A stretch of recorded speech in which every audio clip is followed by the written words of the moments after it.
So Bobby, our media guy, who's always on the other side of the camera, who never likes to jump in front of it unless he's doing crazy stunts around the town, asked us a very interesting question. He said, when would you ever advise somebody to not buy a home?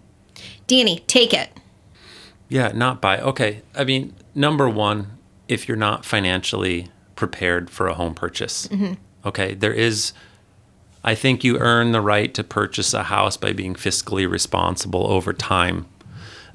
You have to have enough savings to be able to do it. You have to have your financial house in order, in my opinion. This is my opinion. I believe you have to have your financial house in order to be able to handle the responsibility of those payments, so you don't get yourself in trouble later on by, now I can't afford these payments, and then you have to sell very quickly, or you have to it goes into situations like a foreclosure or bankruptcy that you don't want to talk about, or topics for another podcast. But I think so, being financially responsible, okay? Right. And there are a variety of loan products that can fit for different financial situations.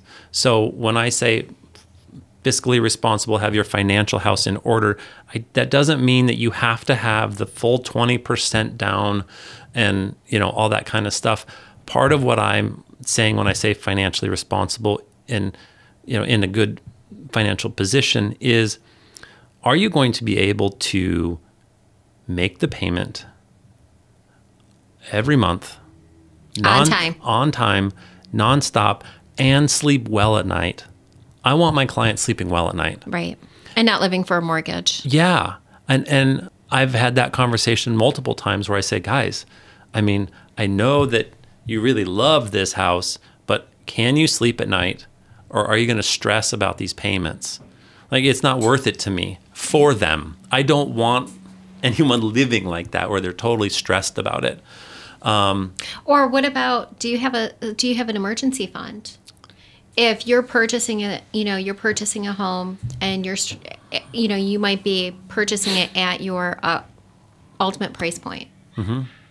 Are you going to have the money to replace your furnace when it goes out on you in the middle of January? Right. That's anywhere from $5,000 to $10,000. Do you have that set aside? Yeah. And if you don't, you might have great credit where you can go out and get finance for it, but now you have an additional monthly bill.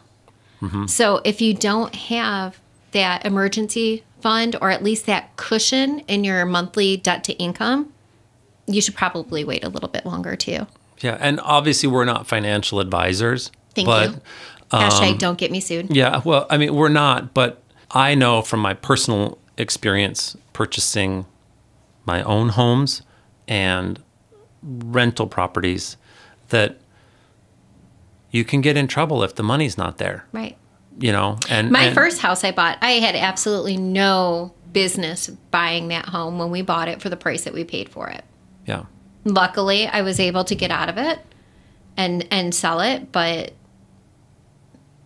no way. Right. Looking back at it, if I was my daughter, or if I was giving advice to a client like me, I would have been, nope, you need to cut your budget in half, stop trying to one-up the Joneses, and live within your means. There's no way I shouldn't have done it. So that's one of the big reasons, in my opinion, would be your financial situation. And you had mentioned another couple would be if you don't know where you're going to be. Yes, that's a big one. How long are you going to be somewhere? If I'm going to be in town for a year and a half and then I don't know what's happening, my opinion is probably not right for you to buy at that point, because you're going to be underwater on your closing costs alone. Right. Okay, because your closing costs can be anywhere from 2 to 5 to 6% of your purchase price. Okay, and then if you're only there a year and a half, I'm going to run these numbers off my head. Everybody's going to see that I'm either good or not good at math here. But let's say the purchase price is $300,000 and your closing costs are 3%. So that's $9,000 out of your pocket just in closing costs. Okay? Now, if you turn around and have to sell that property a year or a year and a half later, just to cover your purchase closing costs, you now have to sell at least $309,000. Okay? And that does not include any realtor and commission fees that you're going to have to pay, which our fee. Our brokerage charges 6%, 3% to the seller and 3% to the buyer. So there's another 3% on, or 6% on top of that you're going to have to pay in addition to your Michigan transfer tax and your owner's title policy and all those things. So there's thousands of dollars in transaction fees that are there. And there's a real good chance that the market, even when it's screaming, probably isn't going to go up enough in a year to cover all of your just basic transaction costs. Let alone profit. Yeah. And so that's not a time. I don't like to see people go out and throw money. Sure, as a real estate agent, what I love from a money standpoint to sell you a property today and then collect the buyer's agent's commission and then turn around in a year and collect the seller's agent commission. Okay, sure. From a business perspective, yes, but that's not what's right for the client. And my responsibility is to do what's right for the client. And so you guys, someone's shelling out that kind of money just to turn around and shell out more because they didn't know where they were going to be and that could have been avoided. That's certainly a time when I would say, don't buy till you figure out what's going on. Luckily, the past few years, buyers in that situation have been able to break even. But as the market stabilizes, that's just a gift from the market, though. Yeah, exactly. You can't guarantee those results will continue. No. It's a gamble. And I know it stresses me out as an agent. It's one of the things I say quite often when I'm taking buyers out. Like, I don't only look at this house as how is it going to work for you guys today. I'm looking at it as how am I going to sell this home in a year or 2 years or 3 years from now?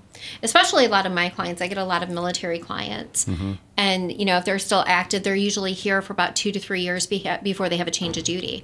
So every house I sell to them, I'm like, okay, what's my 2-year plan? What's my 3-year plan? Are we getting a good enough deal on this where I can get them to walk away with some money in their pocket? And if they're at the end of a 2 to 3 year tour, I might look at them and say, okay, well, are we sure we want to buy? Yeah. Yeah. So it's not always great for everybody, but for the majority, if you're financially stable, know you're going to be sticking it around for a little bit, buying is usually better, but it's not for everyone.